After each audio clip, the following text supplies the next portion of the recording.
mainkan untuk membendung itu semua.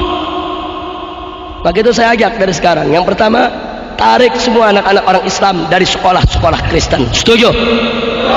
Setuju. Yang kedua, stop pembangunan gereja-gereja liar di kampung-kampung, saudara. Tidak boleh ada pembangunan gereja liar tanpa izin. Kalau gereja yang ada izin resmi sudah lama dibangun, kita tidak ganggu. Karena kita umat Islam nggak diajarkan untuk mengganggu tempat ibadah orang lain, betul? Tapi kalau gereja liar di tengah perkampungan Muslim tanpa izin, tidak memenuhi syarat, rubuhkan. Rubuhkan. Berani tidak? Allahu Akbar. Dan yang berikutnya ingat, banyakin anak, banyakin anak. Takut-takut amat punya anak. Setuju? Ustaz Sadullah berapa anaknya? Baru dua. Mesti 20. Amin. Amin. Amin. Kalau ladang sempit dapat 2, cari ladang lagi.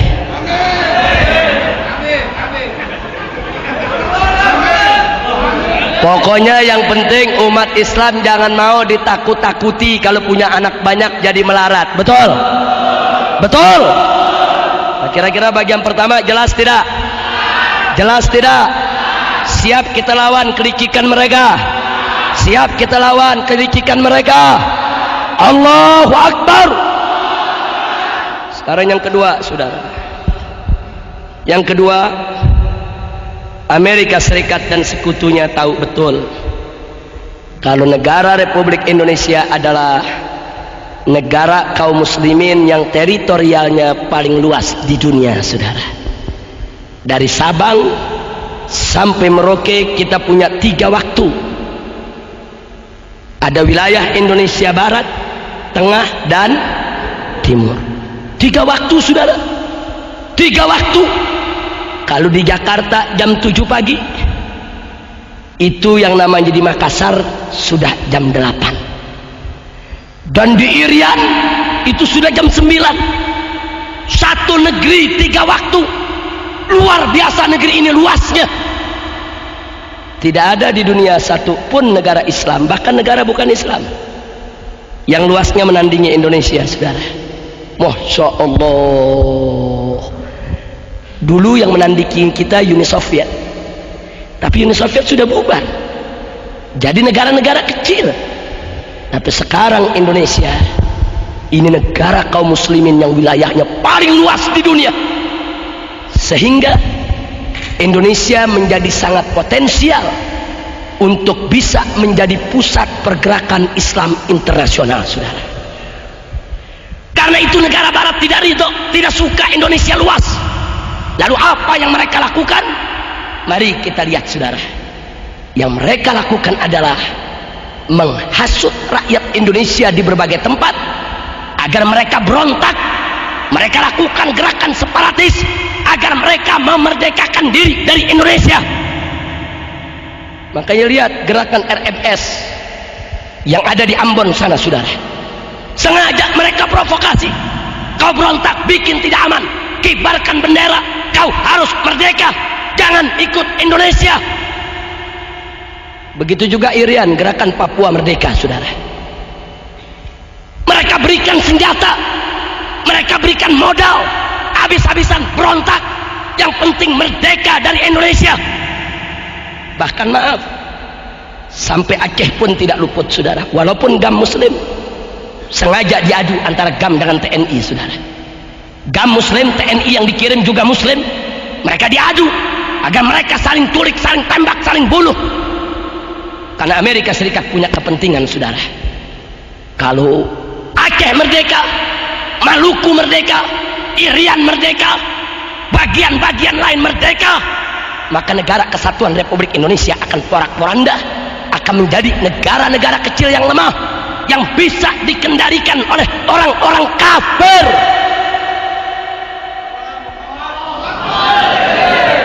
Hati-hati, saudara. Makanya Anda jangan kaget. Siapapun di Indonesia yang ingin berontak, mau merdeka, didukung, saudara. Diberikan senjatanya, diberikan modalnya, didukung. Yang penting Indonesia pecah. Mereka sudah berhasil melepaskan Timur Timur dari pangkuan Republik. Dan saat ini mereka incar Irian, mereka incar Maluku, mereka incar Aceh, mereka incar Riau, Minahasa, Manado, semuanya. Maka itu saya ingatkan umat Islam, jangan terpancing. Kewajiban kita untuk menjaga keutuhan Republik ini. Karena selama Indonesia bersatu tidak pecah, kita menjadi negara paling luas di dunia. Kita punya potensi dan kekuatan yang bisa mengimbangi kekuatan Barat. Tapi kalau kita sudah pecah, kita lemah, kita tidak punya kekuatan, dan kita akan diinjak-injak oleh orang kafir. Allahu Akbar. Saya mau tanya semua yang ada di sini, mau diinjak-injak sama orang kafir tidak? Mau negara Indonesia ini pecah tidak? Maka itu merupakan kewajiban kita, saudara. Tidak boleh kita biarkan Republik ini terpecah belah. Tidak boleh kita biarkan Republik ini cerai-berai. Tidak. Begitu kita cerai-berai, begitu kita pecah belah, kita hanya akan jadi bulan-bulanan mereka. Kita akan lebih dipermainkan oleh mereka. Kita akan diadu sesama kita. Masya Allah. Makanya hati-hati Pak, Bu. Semenjak dulu Amerika sudah lihat di Indonesia ini ada dua hijau yang kuat. Ada dua hijau yang kuat. Hijau yang pertama adalah hijau Islam.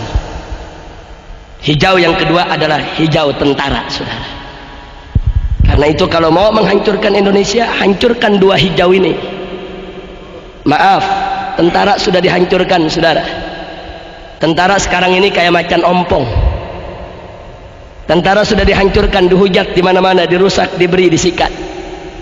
Dan Anda biar tahu, saudara, sengaja tentara kita diembargo.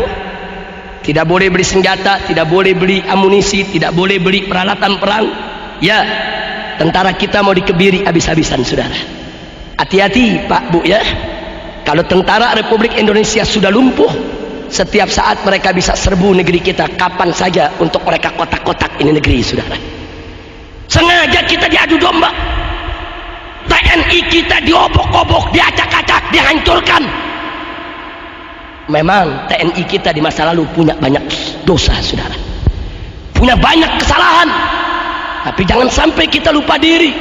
Kalau negeri ini tanpa tentara yang kuat, siapa yang mau jaga negeri ini? Siapa yang mau melakukan pertahanan di perbatasan? Siapa yang mau menggunakan senjatanya untuk mengusir tentara-tentara asing yang mau masuk ke negeri kita? Dihancurkan tentara kita. Tolong dicatat, tentara kita saat ini sudah hancur, saudara. Dan tentara sekarang mau bangkit lagi nggak gampang, saudara, butuh waktu. Dan tinggal satu hijau lagi yang belum hancur, saudara, yaitu hijau Islam. Yang dimaksud hijau Islam di sini adalah ulama dengan umat. Di mana-mana ulama saat ini, alhamdulillah, mereka masih memimpin umat, mereka masih bisa menggerakkan umat. Tapi ingat, ulama pun mereka ingkar, saudara. Mereka bisa bunuh setiap saat, mereka bisa fitnah, mereka bisa tuduh dengan berbagai macam tuduhan, mereka bisa penjara, mereka bisa lakukan apa saja untuk menghancurkan kekuatan hijau yang kedua. Maka itu saya tanya sekali lagi kepada semua yang ada di sini, licik tidak mereka? Licik tidak mereka? Maka itu saya tanya semua, tanpa para habaib yang berjuang, apa pemerintah pikir dia bisa pertahankan negeri ini? Tentara kita tidak akan bisa mempertahankan Republik ini kalau umat Islam dan ulamanya tidak turun untuk ikut bertahan dan berjuang. Betul? Tolong dicatat, saudara. Itu peristiwa perang di Ambon, di Maluku. Tentara nggak bisa apa-apa, saudara. Polisi nggak bisa apa-apa. Mujahidin yang turun, laskar-laskar Islam yang turun, habaib yang turun, kiai yang turun, ustadz yang turun, umat Islam yang turun ke sana.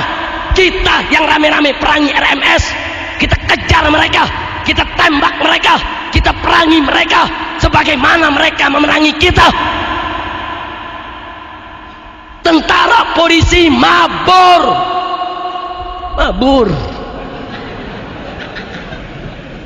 Di Pasuruan aja pada bisa megang kumis, saudara. Di Ambon mabur. mabur. Loh, kenapa polisi dan tentara bisa mabur? Orang juga pecah kok. Polisi yang muslim dengan polisi yang Kristen saling tembak. Tentara yang muslim dan tentara Kristen saling tembak. Mereka sendiri kacau kok. Makanya saya ingatkan kepada pemerintah, jangan menuduh ulama sembarangan. Tanpa kehadiran mujahidin, tanpa kehadiran para laskar Islam di Ambon kemarin, dengan izin Allah, mungkin Maluku sudah lepas dari Republik, saudara. RMS punya senjata lengkap, mereka punya senjata otomatis, tapi berhadapan dengan laskar-laskar Islam mereka tidak mampu. Mereka bantai pertama saudara kita, banyak kaum muslimin yang mati. 1 tahun kita digempur habis-habisan. Tapi begitu mujahidin turun, laskar turun, ulama turun, umat Islam turun, mereka porak-poranda. Masya Allah. Jadi pemerintah mestinya bersyukur kepada Allah dan berterima kasih kepada umat Islam. Kalau umat Islam nggak berjuang di Ambon, udah lepas dari kemarin, saudara. Biar anda tahu. Nah, karena itu sekarang saya tanya semua, mau Indonesia pecah tidak? Siap bela kita punya negeri? Siap jaga persatuan kita punya negeri? Betul. Allahu Akbar. Maka itu upaya dari manapun yang ingin mecah belah kita harus kita tolak. Nggak boleh kita pecah belah, nggak boleh kita saling gontok-gontokan. Masya Allah. Ingat, tanpa persatuan kita nggak bakal bisa mempertahankan republik ini, saudara. Kira-kira bagian yang kedua ini jelas tidak? Jadi saya ulangi secara singkat, bagian kedua, kita punya potensi negara kaum muslimin yang teritorial wilayahnya terluas di dunia. Amerika tidak suka, dia mau hancurkan ini. Bagaimana caranya? Dukung orang Indonesia yang mau berontak. Kalau perlu yang nggak mau berontak dibakar supaya mereka berontak, saudara. Nah, karena itu kita boleh protes pemerintah, kita boleh kritik pemerintah, tapi jangan kita lakukan pemberontakan, saudara. Karena begitu pemberontakan kita lakukan, itu yang mereka tunggu, saudara. Itu yang mereka inginkan. Dia mau hancurkan kita. Memang itu kepada tentara kita minta supaya mereka memperbaiki citra, bangkit kembali, jaga republik ini. Jangan diulangi dosa masa lalu. Betul. Kepada kepolisian juga begitu. Jangan mentang-mentang tentaranya udah mulai lumpuh, polisi kayak koboi. Ini dia nih, main tangkep sono, tangkep sini, larang sono, larang sini, koboi loh. Betul. Polisi juga berkewajiban untuk menjaga keutuhan Republik Indonesia. Insya kita masuk yang ketiga. Tadi saya katakan kita hanya sampai yang ketiga. Yang ketiga, saudara, tidak ada yang pungkiri negara Republik Indonesia dari segi kekayaan alamnya, hasil buminya, kekayaan hutannya luar biasa, melimpah, saudara. Kaya betul ini negeri, saudara. Bahkan pernah dikalkulasi, kalau kekayaan Indonesia diolah dengan baik, jangankan penduduk 200 juta, penduduk 1 miliar sekalipun, kita tidak akan miskin. Indonesia kaya. Dan tolong dicatat, apa yang kita nggak punya? Emas, bauksit, nikel, baja, uranium, batu bara, semua kita punya, saudara. Sampai uranium. Uranium itu bahan baku untuk membuat tenaga nuklir, saudara. Indonesia penuh. Tinggal kita olah, kita bisa punya nuklir, saudara. Amerika tahu kita kaya, saudara. Karena itu Amerika tidak izinkan Indonesia mengelola kekayaannya. Kita ditekan supaya kita tetap miskin, supaya kita tetap melarat, supaya kita tetap menderita, supaya kita tidak bisa mengelola kekayaan kita. Dimiskinkan.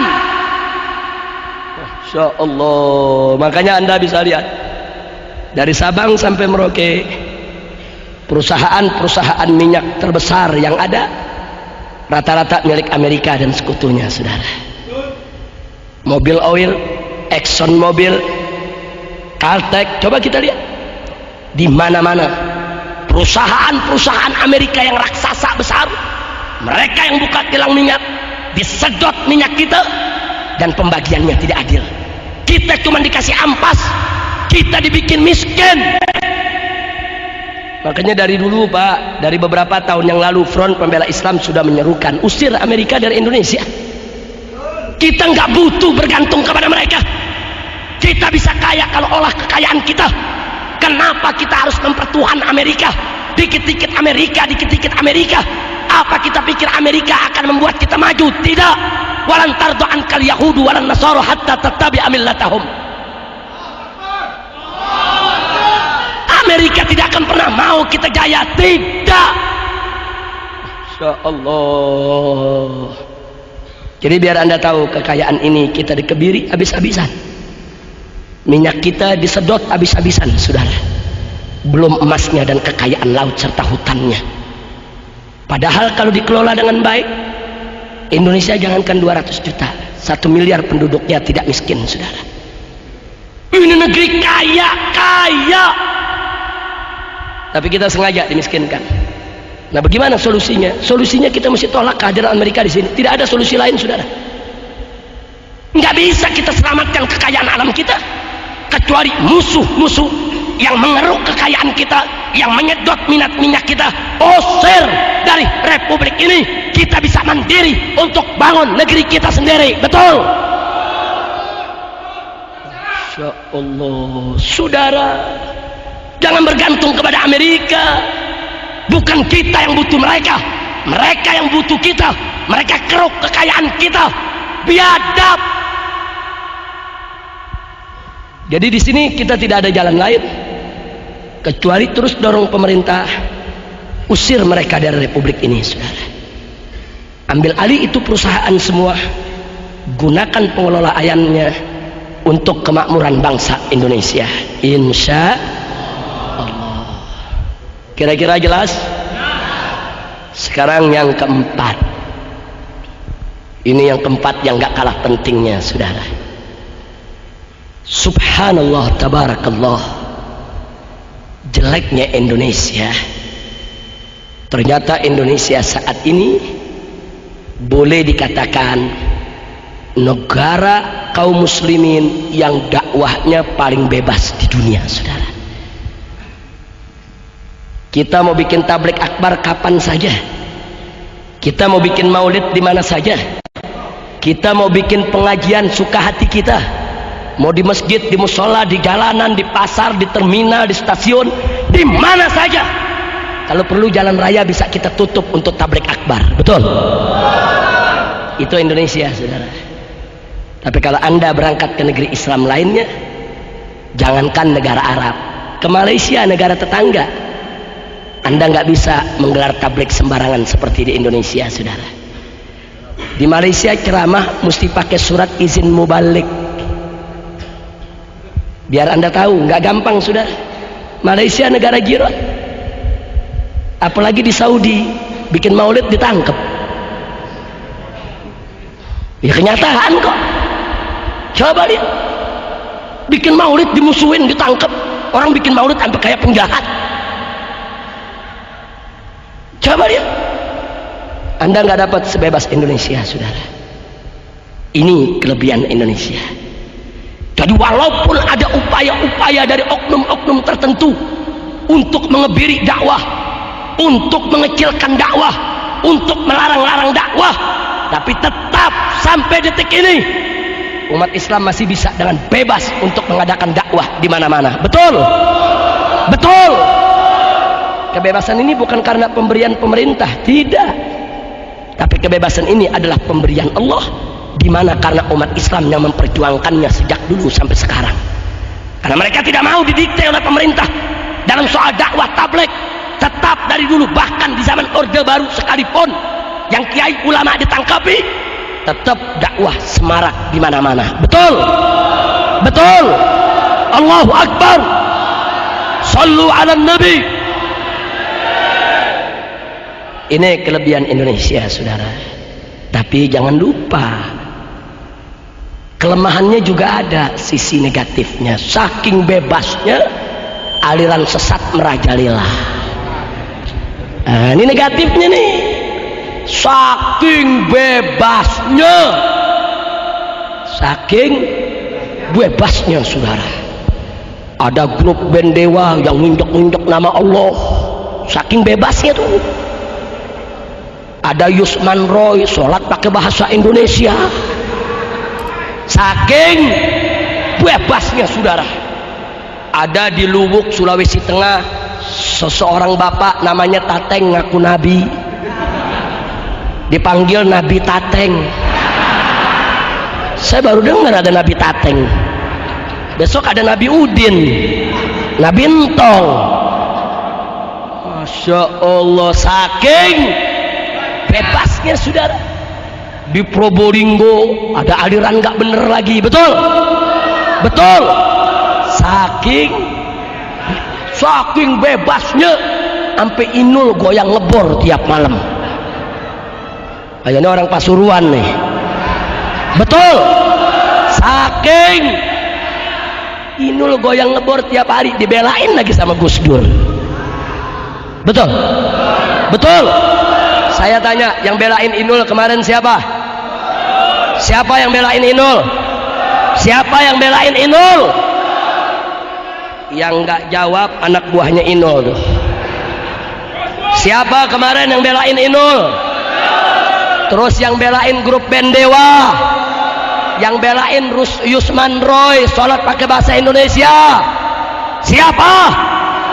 Dia lagi. Inna lillahi wa inna ilaihi rajiun. Ini saking bebasnya saudara. Masya Allah. Saudara, saya potong sedikit. Tadi udah dijelasin nama Ustaz. Nama Allah boleh gak diinjak-injak? Boleh tidak? Boleh tidak? Allah berfirman dalam Al-Quranul Karim, faqala ta'ala sabbihisma rabbikal a'la, sucikanlah nama Tuhanmu yang maha tinggi. Nabi kita tercinta Sayyidina Muhammad sallallahu alaihi wasallam, dalam satu hadis sahih, dalam satu riwayat disebutkan, tatkala beliau mau masuk ke kamar mandi, beliau punya cincin dicopot dulu saudara. Cincin Nabi dicopot, ditaruh di luar, baru Nabi masuk kamar mandi saudara. Kenapa? Karena di cincin Nabi ada nama Allah. Coba dia. Sekarang nama Allah dibikin di karpet, diinjek-injek sama anak muda, lagunya lagu rock lagi. Udah gitu vokalisnya bukan Islam, kafir. Biadab tidak? Biadab tidak? Kita kasih tahu sama dia, kau salah. Itu lambang yang kau pakai, kaligrafi bertuliskan Allah. Kalau kau tidak tahu, kita kasih tahu. Ini buktinya buku-buku kaligrafi. Kita hadirkan ahli kaligrafi. Nah, kau sudah terlanjur injak-injak 1 jam lebih di TV langsung. Kita punya rekamannya. Nah, sekarang kau minta maaf kepada umat. Kalau kau khilaf, itu yang pertama, insya Allah umat akan memaafkan. Betul? Nah, yang kedua, kau jangan pakai lagi tuh kaligrafi bertuliskan Allah untuk dunia musikmu. Betul? Supaya di kemudian hari jangan sampai terulang. Kita udah kasih tahu, tobat, minta ampun kepada Allah. Bukan dia tobat, ngelapor ke Gus Dur. Ya Allah, dia datang, dia tanya Gus Dur, Gus, ini tulisan Allah bukannya? Mana dia tahu?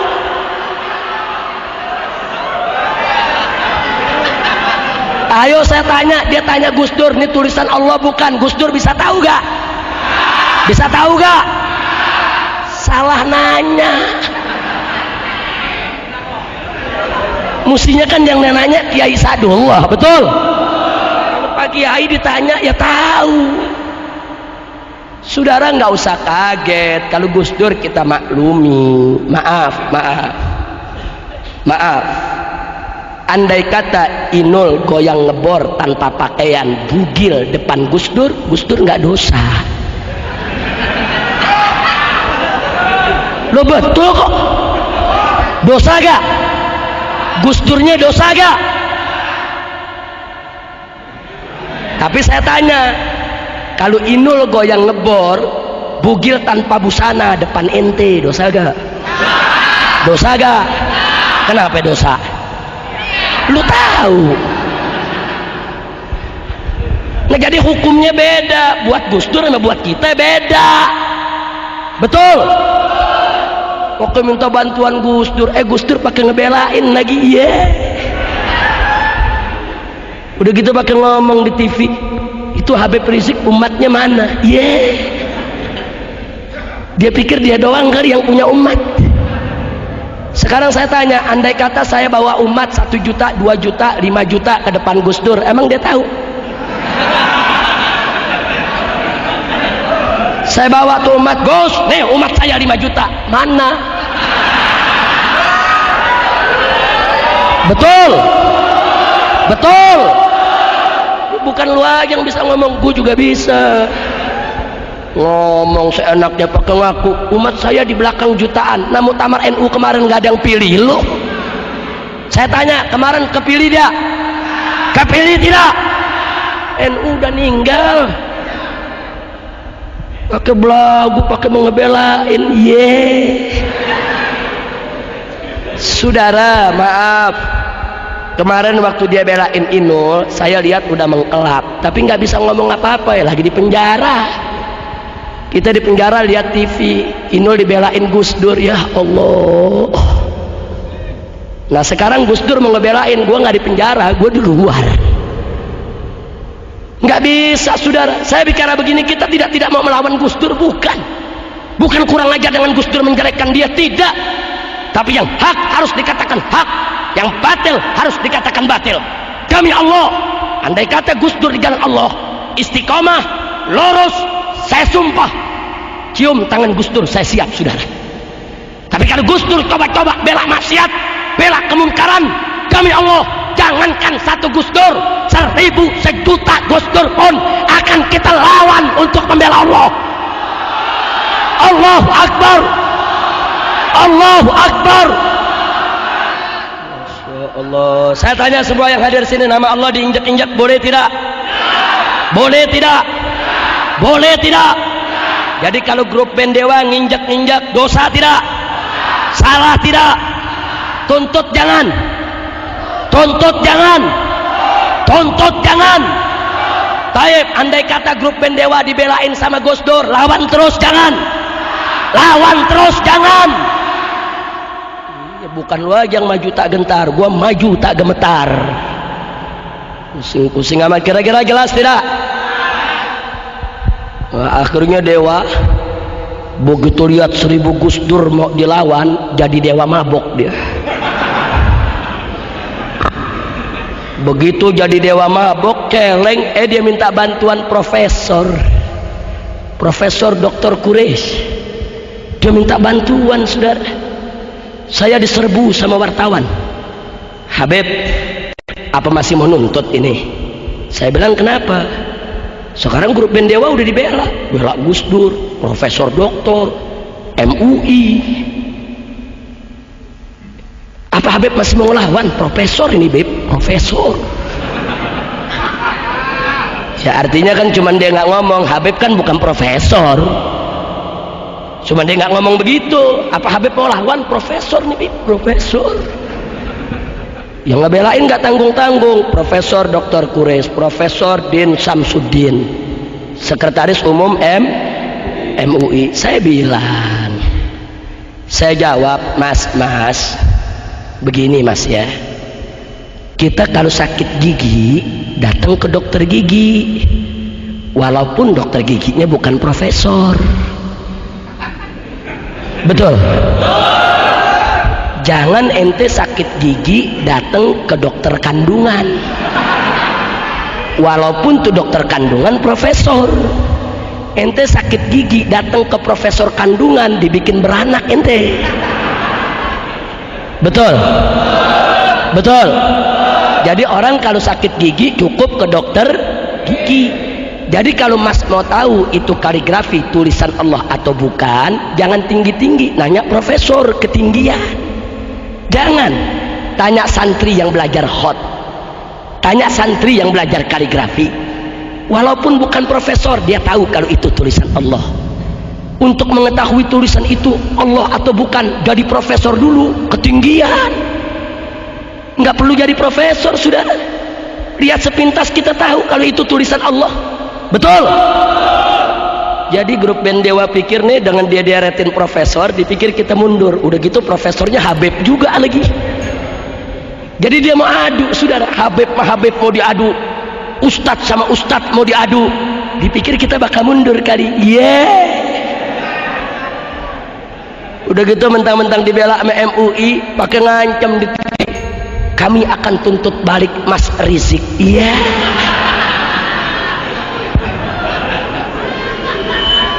Dia pikir kita takut kali dituntut balik. Nah, kita diperiksa polisi berkali-kali, masuk penjara udah 2 kali.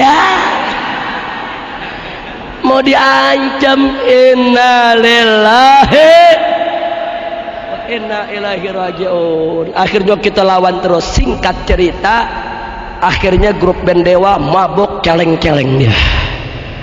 Nah, begitu udah mabuk celeng, MUI dia minta perlindungan, kita lawan. Kok profesor kita lawan, kok Gus Dur kita lawan. Ujung-ujungnya belakangan dia minta maaf. Dia minta maaf, dia tarik itu logo, dan dia tarik dari peredaran. Alhamdulillah. Cuman yang kesiannya apa? Yang kesiannya Gus Dur yang udah capek-capek ngebelain. Nah, udah capek-capek ngebelain, yang dibelain ngaku salah. Rasain.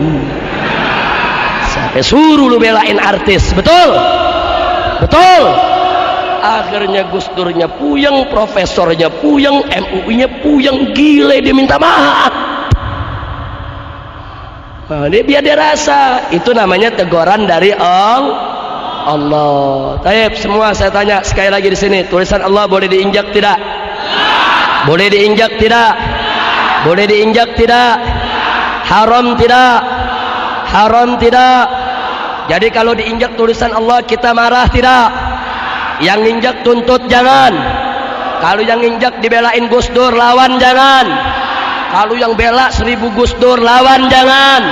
Kalau yang bela 1.000.000 Gus Dur, lawan jangan. Allahu Akbar. Sallu ala Nabi. Allah. Jadi saya ingatkan saudara, kita nggak boleh mundur di dalam membela Allah. Alhamdulillahirabbil alamin. Nah, kenapa semua ini terjadi? Saking bebasnya. Ini dia nih. Nah, baik, kita lanjutkan yang ketiga ini. Amerika lihat, oh, Indonesia dakwahnya bebas. Ini bagi Amerika Serikat dan sekutunya berbahaya. Kalau dakwah bebas, maka akan tumbuh pemuda-pemuda militan, pemuda-pemuda yang siap mati buat Allah. Ini yang membuat Amerika ketakutan, saudara. Kalau Indonesia dibiarkan dakwahnya bebas, 200 juta umat Islam di masa yang akan datang militan, siap berkorban, berani. Itu bagi Amerika Serikat adalah ancaman besar, saudara. Maka itu mereka harus manfaatkan kebebasan itu untuk menghancurkan dakwah. Dakwah kita bebas, dakwah kita semarak. Mereka cari cara bagaimana dakwahnya dihancurkan. Sebelum saya lanjutkan, saya ingin ajak saudara-saudara untuk melihat sejarah. Dulu di atas muka bumi ada 3 kekaisaran yang begitu tegar gagah di atas muka bumi, takut negeri-negeri lain untuk menyentuhnya, ya ikhwan. Yang pertama adalah kekaisaran Romawi yang ada di Eropa. Yang kedua adalah kekaisaran Persia yang ada di Asia Barat, ya ikhwan. Dan yang ketiga adalah kekaisaran Cina yang ada di Asia sebelah timur, saudara. Nah,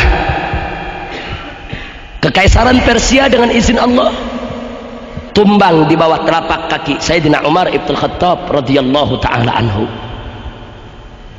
Kekaisaran Romawi pecah terkotak-kotak yang sekarang menjadi negara-negara barat, saudara. Kekaisaran Cina saat itu masih tegak berdiri. Tidak ada satu negeri pun yang berani menyerang mereka. Tiba-tiba negara-negara barat mereka bersekongkol. Inggris, Prancis, Spanyol, Portugis. Bagaimana caranya menumbangkan kekaisaran Cina? Kekaisaran Cina kuat, tentaranya banyak, pandai bela diri, luar biasa. Pengobatannya, akar-akarannya penunjang daripada kesehatan mereka, keberaniannya, kemampuan tempur di gurun pasir, di laut, kuat. Negara barat nggak berani menyerang Cina, saudara. Lalu apa yang mereka lakukan? Mereka buka hubungan dagang dengan Cina. Mereka dagang dengan Cina. Begitu mereka dagang dengan Cina, mereka masuk ke Cina, mereka pelajari apa yang ada di dalam negeri Cina. Akhirnya mereka dapat cara, mereka masukkan secara besar-besaran ke daratan Cina apa yang disebut candu, saudara. Candu yang bikin orang mabok, kalau kayak kita zaman sekarang ini narkoba, narkotik, dimasukkan oleh mereka, dijual murah, bahkan untuk rakyat kadang-kadang diberikan gratis, apalagi untuk tentara, saudara. Tentara Cina diberikan, diundang, dibuat pesta candu. Candu itu daya rangsangnya cepat. Sekali orang isap ingin 2 kali. 2 kali diusap, dia akan kecanduan, saudara. Cepat betul daya rangsangnya. Akhirnya jenderal-jenderal Cina, prajurit-prajurit Cina diajak bercandu ria. Bahkan dijanjikan keuntungan besar untuk jadi agen-agen candu, untuk diberikan kepada rakyat banyak, saudara. Bertahun-tahun mereka diracuni dengan candu. Begitu sudah keracunan candu, tahu apa yang terjadi? Tentara Cina kalau sudah nagih candu, gemeter badannya, lemes dengkulnya, megang senjata nggak kuat, saudara. Jangankan perang, angkat senjata tidak mampu. Dia harus kena candu dulu, hisap candu dulu, baru tenaganya pulih lagi, saudara. Begitu mereka sudah keracunan candu, candu di stop oleh Inggris dan Prancis, saudara. Tentara kewalahan, kalang kabut, mereka ketagihan, datang saatnya mereka kayak orang gila, nggak bisa perang, candu ditiadakan. Begitu kondisi sudah seperti itu, tentara Inggris dan Prancis masuk ke Cina. Hanya beberapa hari Cina direbut, kaisarnya ditawan, saudara. Masya Allah, ini yang disebut perang candu. Saya tanya, licik tidak? Licik tidak? Hati-hati hadirin. Saat ini Amerika Serikat dan sekutu memainkan strategi yang sama. Dulu Inggris memasukkan candu, dirusak dulu moral tentara dan rakyat, baru mereka rebut. Saat ini mereka masukkan ke Indonesia bukan candu saja, VCD porno, obat-obatan terlarang, ekstasi, drug, narkoba, narkotik, heroin, opium, macam-macam mereka masukkan ke negeri kita. Dia rusak kita punya negeri. Masya Allah, hati-hati saudara.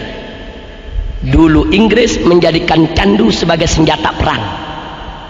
Sekarang Amerika Serikat menjadikan segala bentuk kemaksiatan di Indonesia sebagai senjata perang.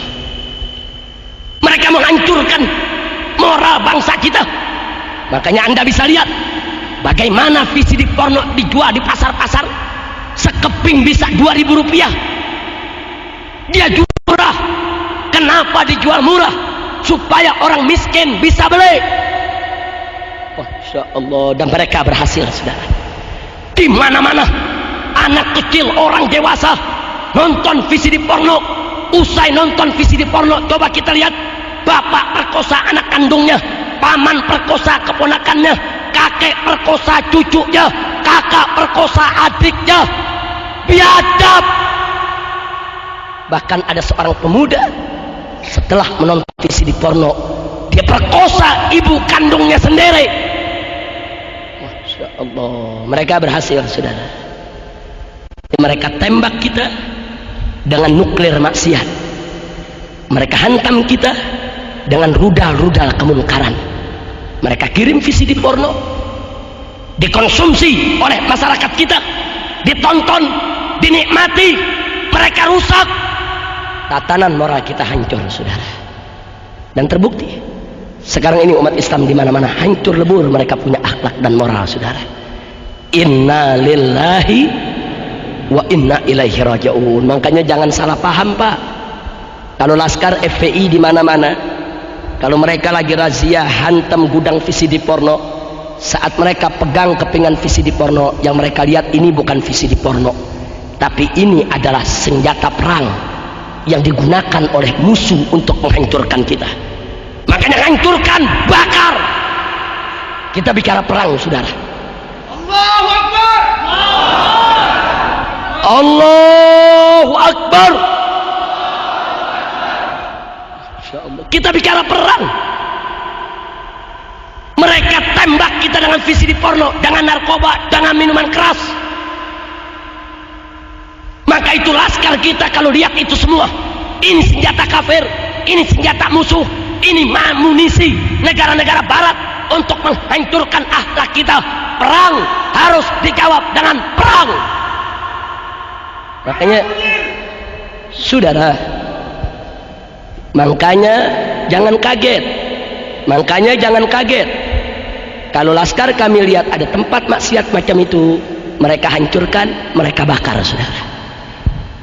Ini perang, ini bukan kemungkaran biasa, ini bukan kemungkaran perorangan. Kalau kemungkaran pribadi, perorangan, cukup kita nasihati saudara kita, saudara. Tapi ini kemungkaran tersistem, terkoordinasi dengan demikian rapi, dijadikan senjata perang. Belajar dari perang Kandu di Cina. Masya Allah, hati-hati, saudara. Maka itu saya mau tanya semua yang ada di sini, mau dihancurkan moral kita? Mau dihancurkan akhlak kita? Jadi kalau Amerika sudah menghantam kita dengan rudal-rudal maksiat, mereka perangi kita, siap jawab dengan perang juga.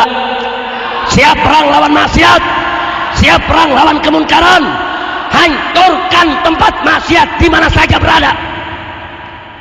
Itu posko mereka, itu markas musuh yang mereka menghancurkan tatanan kehidupan umat Islam di Indonesia. Masya Allah, nggak sampai di situ, saudara. Mereka lihat bahwa dakwah di Indonesia bebas, banyak kiai-kiai yang cerdas, didengar suaranya oleh umat. Mereka bikin strategi lain, saudara. Tahu strategi apa yang mereka ambil? Kali ini bukan maksiat. Mereka datang ke pondok-pondok pesantren NU dan Muhammadiyah. Kenapa NU dan Muhammadiyah? Karena NU dan Muhammadiyah adalah ormas besar Islam di Indonesia. Alhamdulillah. Alhamdulillah. Untuk apa mereka datang? Duta besar Amerika Serikat, duta besar Inggris datang ke pondok-pondok pesantren NU dan pondok-pondok pesantren Muhammadiyah serta yang lainnya. Mereka cari mana santri-santri yang cerdas. Kalau mereka dapat santri yang cerdas, pintar, mereka kasih beasiswa untuk belajar Islam di Amerika, saudara. Mereka biayai untuk mengambil sarjana keislaman di Amerika atau di Inggris, saudara. Dan ini sudah berjalan sejak 20 tahun yang lalu. Begitu sampai di sana mereka didik, mereka kasih tempat, mereka kasih rumah, mereka kasih makanan, mereka kasih beasiswa, dididik. Mereka belajar tafsir kepada profesor Yahudi, mereka belajar hadis kepada profesor Nasrani. Jadi mereka belajar Islam dari tangan orang-orang kafir. Begitu mereka pulang ke Indonesia, mereka ikut berdakwah dengan misi yang berbeda dengan misi para kiai, saudara. Otaknya sudah dirusak.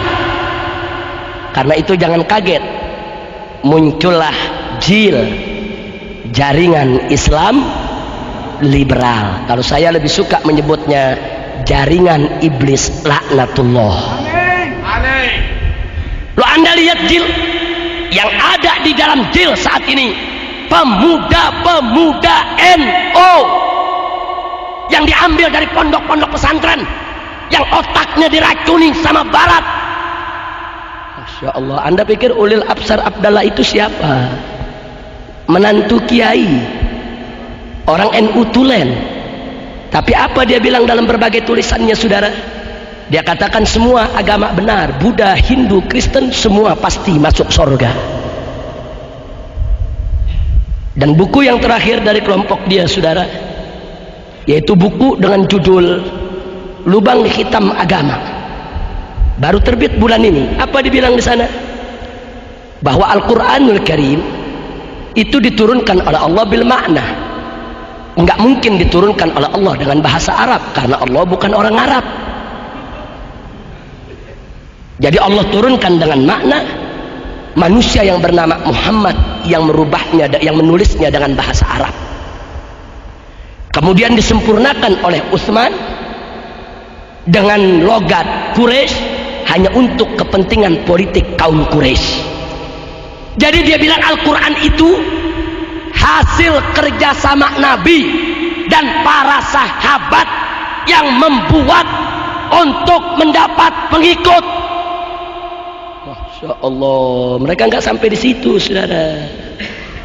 Bahkan mereka bilang, mereka katakan, saudara, umat Islam tidak boleh mengklaim hanya agamanya saja yang benar, tapi umat Islam juga harus mengakui agama lain juga benar.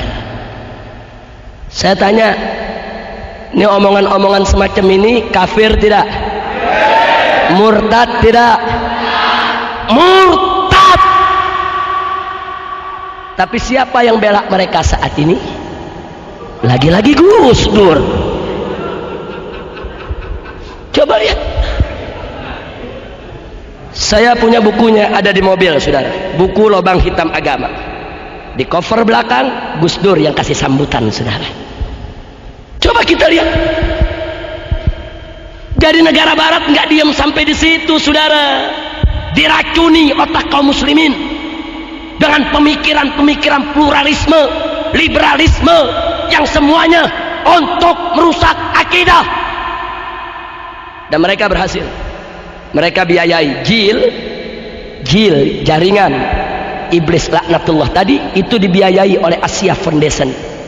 Asia Foundation satu lembaga keuangan yang didukung oleh Bank Dunia. Coba kita lihat, didukung 1,4 miliar untuk operasional 1 tahun, saudara. Belum operasional bulanan, dibiayai, rusak akidah umat. Nah, maka itu, kalau kita sudah tahu begitu, itulah strategi mereka, saudara. Mereka tahu di Indonesia dakwah bebas. Kalau dakwah bebas, nanti umat Islam kesadaran beragamanya tinggi. Sebelum itu terjadi, bebaskan juga maksiatnya, hancurkan dulu marah mereka, dan sebarkan ajaran-ajaran sesat di Indonesia.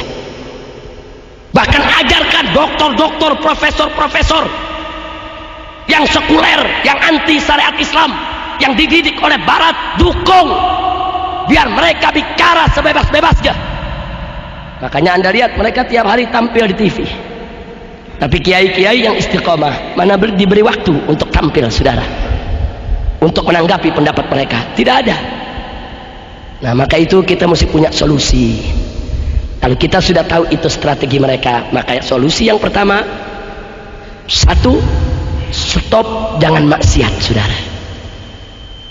Mulai dari diri kita. Maaf, kalau Anda beli VCD porno atau Anda beli narkoba, berarti Anda sudah ikut nyumbang persenjataan musuh untuk menghancurkan umat Islam Indonesia. Allah, hati-hati. Mulai dari diri sendiri, stop maksiat. Yang kedua, kita mulai dari lingkungan kita. Di mana kita dapatkan peralatan maksiat yang jadi senjata perang musuh? Apakah minuman keras? Apakah VCD porno? apakah narkoba dan lain sebagainya, musnahkan. Jadi kalau Anda lihat ada sarang judi, itu posko Amerika, saudara. Kalau Anda lihat ada sarang pelacuran, itu posko Amerika, saudara. Kalau Anda lihat ada bandar togel, itu agen Amerika, saudara. Mereka gunakan tangan-tangan orang Islam untuk mereka jadikan sebagai ujung tombak mereka dalam meledakkan senjata yang mereka kirim ke Republik ini. Tinggal tunggu saatnya. Begitu moral kita sudah rusak, saya yakin mereka akan ambil alih ini negeri, saudara.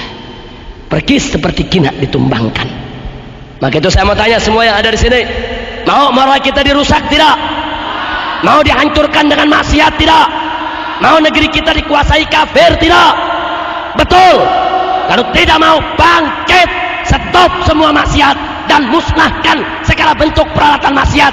Tutup semua tempat maksiat yang ada di sekitar kita. Allahu Akbar. Ya Allah. Jadi janganlah 4 potensi yang dimiliki Indonesia yang sedang digerogoti oleh Barat, dan saya sudah sampaikan bagaimana solusinya. Sebetulnya masih banyak lagi.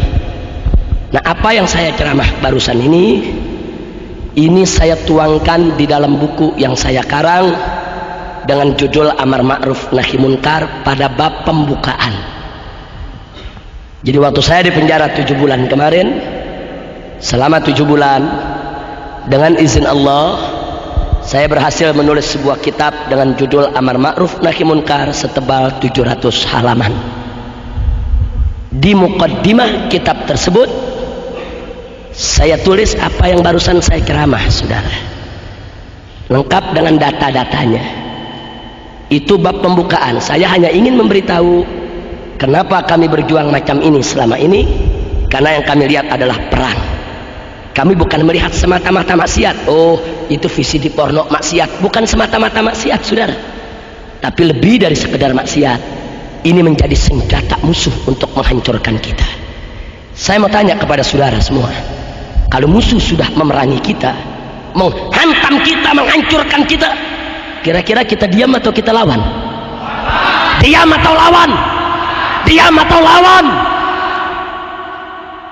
Jadi jangan kaget kalau kami bersikap keras dalam urusan ini, saudara.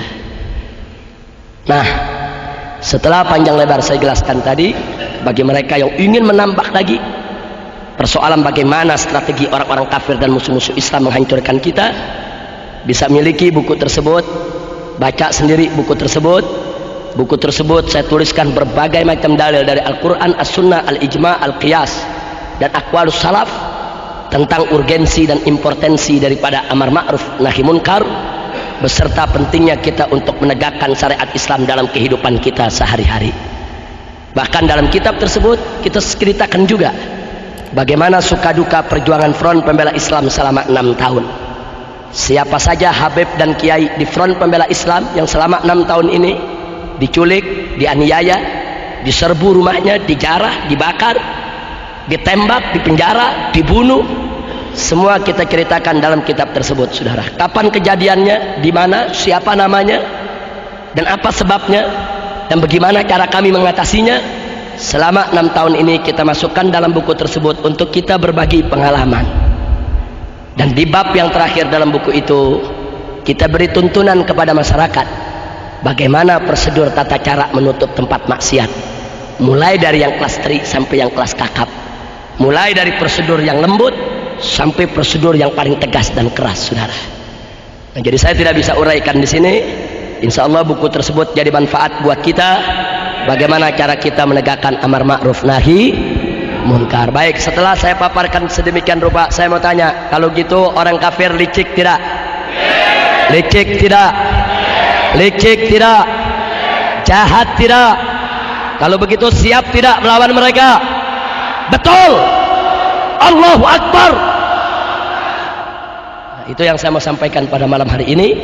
Saya tidak akan berpanjang lebar lagi, tapi saya berharap pulang dari sini nanti Anda masing-masing kan tancapkan dalam diri, ya Rabb, ini perang ya Allah, perang antara kami dengan musuh-musuh kami. yang ingin menghancurkan akhlak dan moral kami semuanya. Ya Allah, ya Allah, ini perang begitu menakutkan, ini perang begitu berat ya Allah. Ini perang tidak main-main ya Allah. Tanpa pertolongan-Mu kami tidak akan pernah mampu untuk memenangkan pertempuran ini. Karena itu tancapkan niat, bulatkan tekad, mohon pertolongan Allah, semoga kita diberikan kemenangan. Nah, mudah-mudahan Allah memberikan kemenangan kepada kita semua, dan negara Republik Indonesia ini dijadikan oleh Allah sebagai baldatun thayyibatun wa rabbun ghafur. Ala hadhihi niyyah wa likulli niyatin salihah wa ila hadratin Nabi Muhammad sallallahu alaihi wasallam. Al-Fatihah.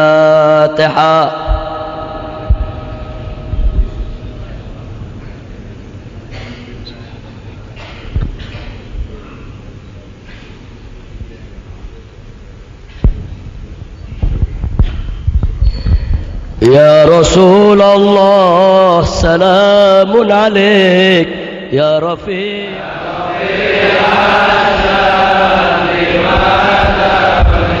Wa zamanin anta hakimuhu salama fihi minal iwaji.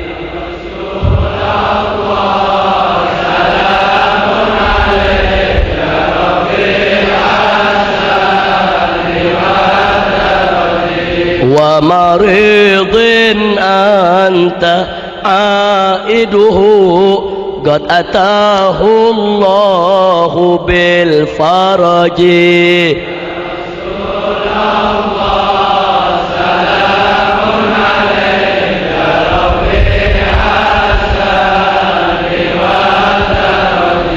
Fajazakallahu khaira jazaa ya muniral kauni bil balaji.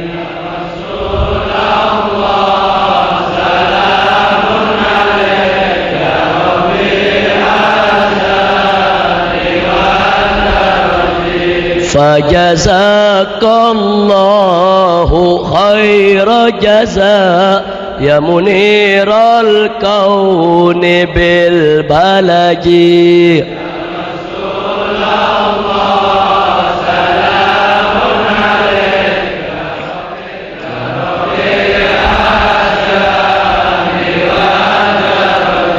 Kulla yawmin nartaji faraja Rabbi ajil minka bil faraji.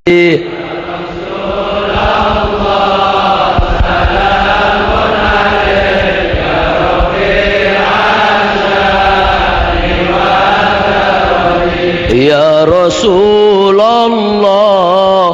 salamun alaik ya Rafi' ash-shan wad-daraji.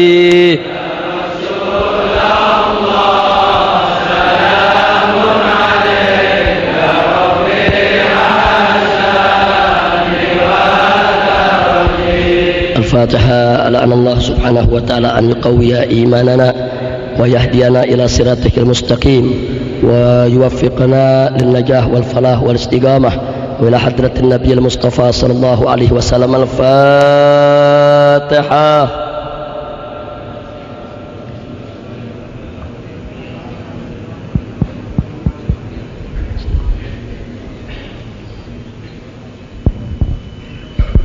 اللهم بأنوار الفاتحة وأسرار الفاتحة وبحق من أنزلت عليك سورة الفاتحة حبيبك نبينا محمد صلى الله عليه وآله وصحبه وسلم تسليما كثيرا.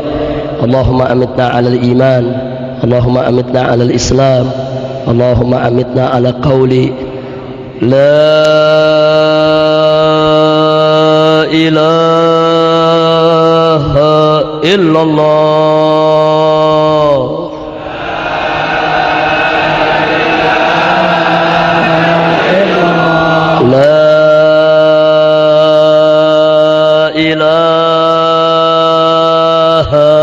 إلا الله.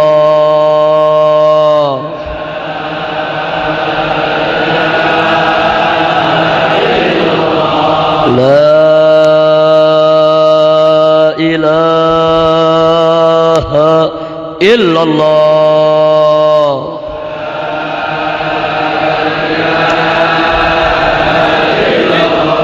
Muhammadur Rasulullah sallallahu alaihi wasallam. Semuanya sama-sama kita bawakan doa Abu Nuwas untuk menutup ceramah saya ini. Semua rame-rame. Ilahi lastulil firdausi ahla wala aqwa ala naril jahimi fahabli taubatan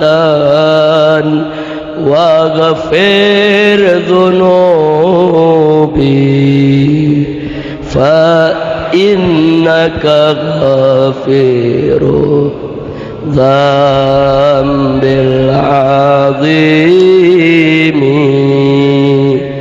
ilahi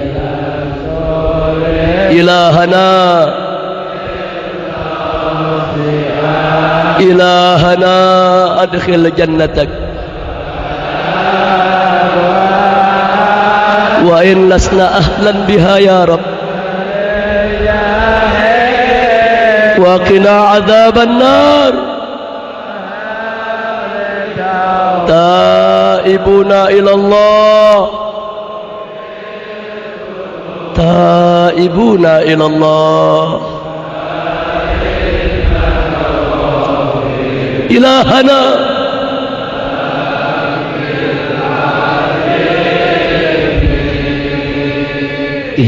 ilahi ilahana taqabbal minna du'aana wa la takhayyib raja'ana wa la taqta' munana wa balligh maqasidana waghfir lana dhunubana waghfir lana dhunubana wa yassir lana umurana ilahana ya ilahal alamin dzambil azimi ilahi Allahumma ya man qala ud'uni astajib lakum Allahumma ya man qala ujibu da'wata da'i idza da'an inna da'awnaka ya Allah kama amartana astajib lana du'ana hadha kama wa'adtana innaka la tukhliful mi'ad innaka la tukhliful mi'ad ya Rabb ya Rabb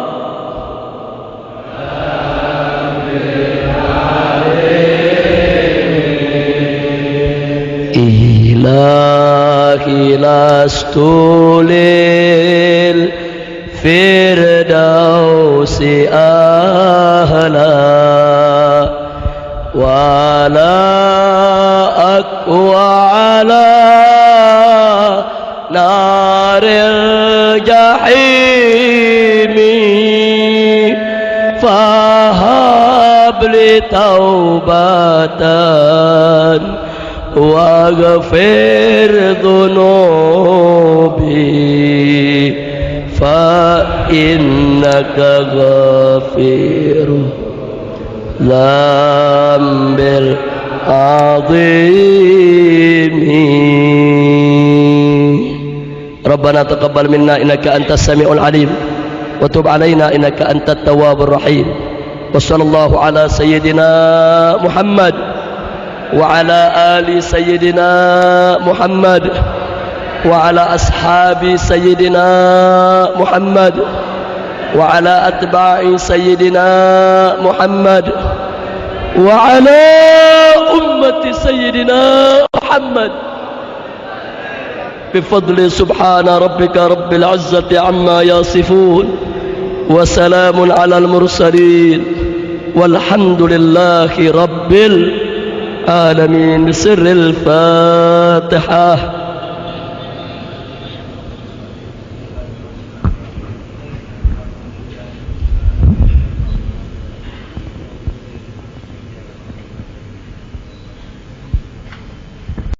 Taqabbalallahu minna wa minkum. Semoga Allah kabulkan doa kita semua.